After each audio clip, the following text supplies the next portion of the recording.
What's going on, guys? Sports historian here, back with another video. It's been a long time since I made one. School has been very busy, summer very busy, and I just really haven't had the passion or the time to really make one. But today is your lucky day because it's October, which means the postseason is coming back.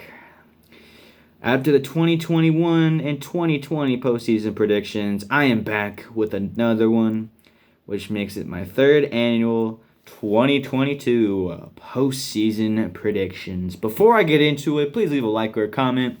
I would love to hear your feedback on my decisions and why I'm thinking that what I think is going to win the World Series this year. And, if you disagree, I respect your decision. And, without further ado, let's get into the video. So, starting off this weekend with the wild card series, you got 4 games tomorrow. Love it. Postseason baseball, my favorite time of year. You got Tampa Bay versus Cleveland. Tampa Bay coming in at the 6th seed as the wild card, and Cleveland coming into the 3rd seed with the AL Central crown, which makes me very sad because the White Sox should have won it, but I'm not going to go into that. But Game 1 starter is going to be looking like Shane McClanahan versus Shane Bieber. Battle of the Shanes. Love to see it. Both very good pitchers. Should be a very good pitching matchup for the whole series in Cleveland. All 3 of them are playing in Cleveland.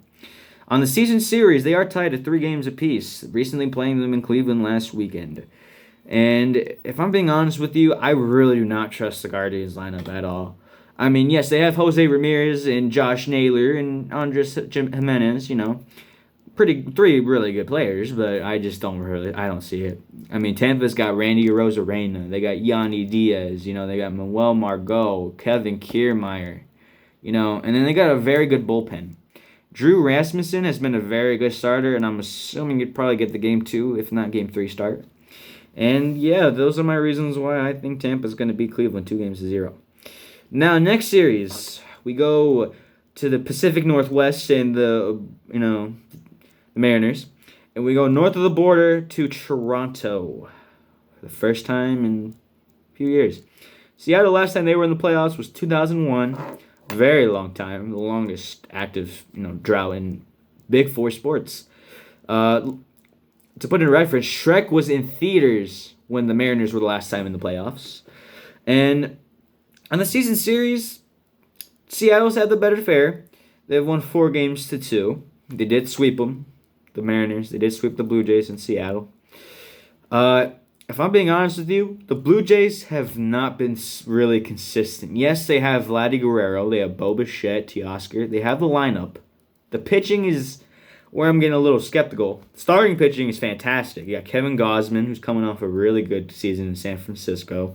You have Alek Manoah. You also have Hyun-Jin Ryu, and that's just adding Yusei Kikuchi. That's just adding on what they have. But Seattle is where it's at. They got Kyle Riley at catcher. They have Evan White at first. They have J.P. Crawford, Julio Rodriguez. Came short in that home run derby, which is unfortunate. They also have Jared Kelenic, who is back. So that's good for them. Now, if I'm being completely honest with you guys, I see the Mariners winning this series pretty easily. I see them sweeping the Blue Jays 2-0, especially since they're playing in, I think they're playing in Seattle. They could be playing in Toronto. Either way, I see the Mariners winning that series pretty easily. Now we go to the National League. This is where it gets a little juicy. So we have the St. Louis Cardinals versus the Philadelphia Phillies, who are making the postseason for the first time since 2011, which is a long-ass time. So the Cardinals have been a fairy tale of a team for the past few years. I'm not going to get into that. But this year, they have 3 legends retiring at the end of the season. Yadier Molina, Adam Wainwright, and the famous Albert Pujols, who just hit 700 career home runs in Los Angeles the other night. And it's going to be a swan song in St. Louis. So, as much as I'm rooting for the Phillies to do good, I'm going for it. I'm going the Cardinals in 2. I think they sweep the Phillies pretty easily.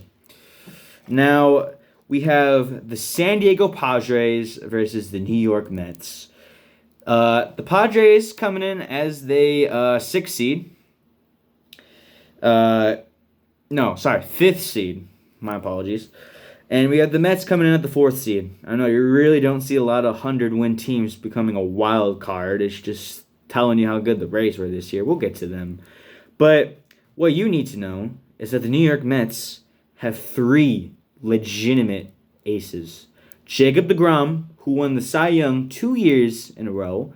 Max Scherzer, who has won 2 Cy Youngs in his career. Carlos Carrasco, who beat leukemia in the same year that he pitched.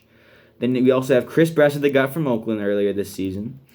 And you have Edwin Diaz, Mr. Narco, in that bullpen to close it out. But San Diego's got a good team too. I mean, they got Michael Clevinger, they got Yu Darvish. And bullpen to close it out, they got a really good closer as well. So, San Diego is by far not out of a series, especially with MVP race with Manny Machado in that lineup. That changes a lot. Tatis, had that PED scandal, but shit happens. I'm not backing it up, okay? But Padres have depth. And I wouldn't be surprised at all if the Padres beat the Mets. But the Mets lineup is just so deep. They got Francisco Lindor, they got Pete Alonso, Starling Marte, Brandon Nimmo. Their lineup is stacked. And their pitching is just a lot more stronger than the Padres, in my opinion, which is why I see the Mets winning that series 2-1. Pretty easily. And now we get to the division series, which should be very interesting. I have the St. Louis Cardinals versus the Atlanta Braves. Now, the Braves have won 101 games, which is, a lot. They've clinched the division 5 straight seasons, which is very good. And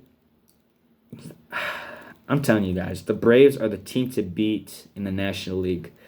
I mean, this other team I'm about to talk about is probably going to give them a run for their money, but I'm going to be honest, Braves are disgusting. They're just disgusting. So I think the Braves win that series 3-1. And now you have the other National League Division Series, which is against the New York Mets versus the Los Angeles Dodgers. The Dodgers are the number 1 seed, 111 wins, which is absurd. The Dodgers are a very good team. So are the Mets. I wouldn't be surprised if either team won here. But we all know it's gonna be a hell of a series. As much as I think the Dodgers are probably gonna win, I want to see some new teams in the playoffs, okay? I don't know about y'all, but I'm starting to get bored watching the Astros and Dodgers in the World Series all the time.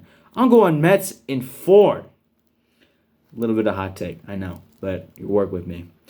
Now, in the American League, we have the Tampa Bay Rays versus the New York Yankees. The Yankees had a slow August, but been very consistent all year and ended up at 99 wins and taking that number 2 seed.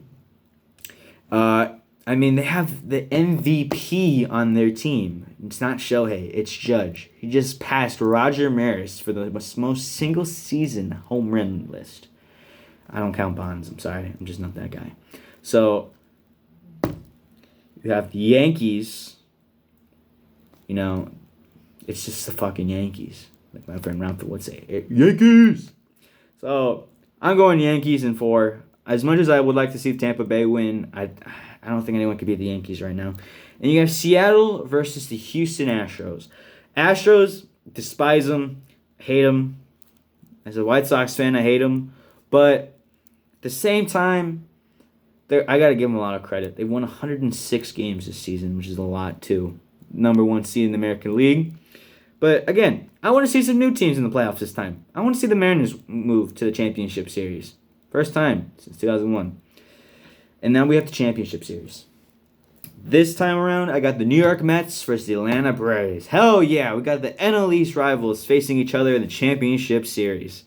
Now, so they did play a series over this weekend in which the Braves did sweep them. But I don't think it's going to be that again. As much as I see the Mets, being unstoppable, the Braves have proved to me that they're the better team. They lit up DeGrom and Scherzer in both of their starts. Which is very good signs, especially if they're playing in Atlanta more, since they got that alignment. So I'm going Braves in 6, but I wouldn't be upset if the Mets were in the World Series either. And now we have the New York Yankees versus the Seattle Mariners. And as much as I would like to see the Seattle Mariners in that World Series, I don't know. The Yankees are a very tough team to beat. Okay, as a White Sox fan, they just destroyed us every time, and I think any fan base can say that. So, again, for the fact that I want to see new teams, and I really do think the Mariners could win the World Series or make the World Series if they really tried, I'm going Mariners in 6. And now we have the World Series. Seattle Mariners versus the Atlanta Braves. This series is going to be very close. They did play each other recently. The Mariners did become out victorious. It was very entertaining, and I hope if we do get this World Series, it will be the exact same entertainment. That's why I say the 2022 World Series champions are going to be the Seattle Mariners.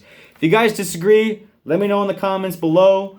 If the White Sox were in the playoffs, I would say they would win, but I'm going Seattle Mariners in 6.